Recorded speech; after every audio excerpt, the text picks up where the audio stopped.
باب سوم در بیان غسل و عام مشتمل است بر سے فصل۔ باب سوم تیسرا باب در بیان غسل کے بیان میں، و اور وہ مشتمل است مشتمل ہے بر پر سے فصل تین فصل۔ تیسرا باب غسل کے بیان میں اور وہ مشتمل ہے تین فصلوں پر۔ فصل اول در بیان فرائض غسل۔ فصل اول پہلی فصل در میں بیان فرائض غسل۔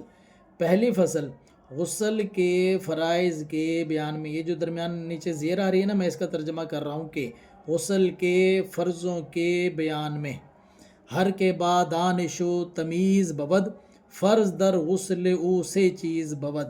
ہر کے جو کوئی بعد ساتھ دانش عقل واو اور تمیز بود ہوتا ہے، جو کوئی عقل اور سمجھ کے ساتھ ہوتا ہے، یعنی عاقل بالغ ہوتا ہے۔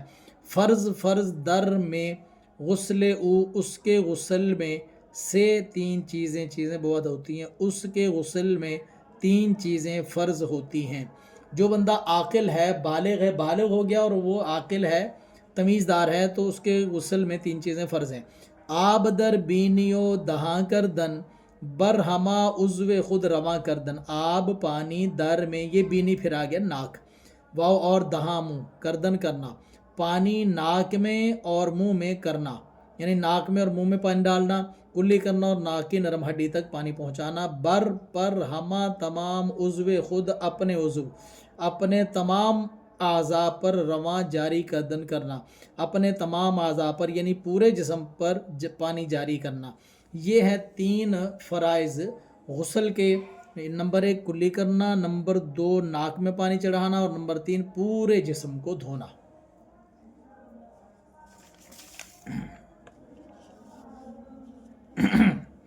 فصل دوم در سنت ہائے غسل۔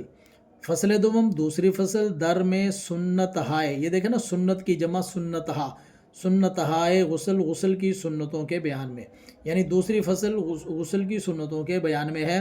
سنت غسل جملگی پنجست، یادگیرش کے بہتر از گنجست۔ سنت غسل کی سنتیں جملگی تمام، پانچ است ہیں، غسل کی تمام سنتیں 5 ہیں۔ یادگیر پکڑ شین اس کو یاد پکڑ یعنی یاد کر کے، کیونکہ بہتر آز سے گنج خزانے کو کہتے ہیں، آز سے است مانا ہے، اس کو یاد کر کے خزانے سے بہتر ہے۔ غسل کی تمام سنتیں 5 ہیں، ان کو یاد کر لے کیونکہ یہ خزانے سے بہتر ہیں۔ شستن دست و فرج باید پیش، دور کردن نجاست از تن خیش۔ شستن دھونا، دست ہاتھ واؤ اور فرج شرمگاہ باید چاہیے پیش پہلے، ہاتھ دھونا اور شرمگاہ کو دھونا چاہیے پہلے۔ دور کردن دور کرنا، نجاست ناپاکی، آز سے تن خیش، اب تن مانا جسم، خیش اپنے جسم سے ناپاکی کو دور کرنا، یعنی جسم پر اگر ناپاکی اور نجاست لگی ہوئی ہے اس کو دور کرنا۔ پس وضو ساختن زے بہر خدا، شستن تن سے بار سر تاپا۔ پس پھر وضو ساختن کرنا، زے سے بہر خدا اللہ کے لیے، پھر وضو کرنا اللہ کے لیے، شستن دھونا تن جسم، سے بار 3 مرتبہ، سر تاپا سر تا تک پا پاؤں، یہاں از لگا لے، از سر تاپا سر سے پاؤں تک، جسم کو دھونا 3 مرتبہ سر سے پاؤں تک، یہ بھی غسل کی سنتوں میں سے ہے۔ زنانے کے موے را بافند، شاید موے را نہ بشگافند۔ وہ زنانے خواتین کہ جو کہ موے بالوں را کو بافند گوندتی ہیں، یعنی بالوں کو گوند رکھا ہے، گت کی ہوئی ہے یا مینڈیاں کی ہوئی ہیں۔ زنانے وہ عورتیں جو بالوں کو گوندتی ہیں، مینڈیاں کرتی ہیں، شاید جائز ہے وہ موے بالوں را کو نہ بشگافند نہ کھولیں، جائز ہے کہ وہ بالوں کو نہ کھولیں۔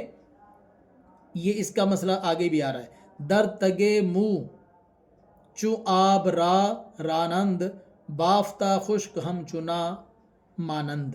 در میں تگ کہتے ہیں جڑ کو، منہ بال کی جڑوں میں، چوں جب، آب پانی، را کو رانند بہا لیں گی، پانی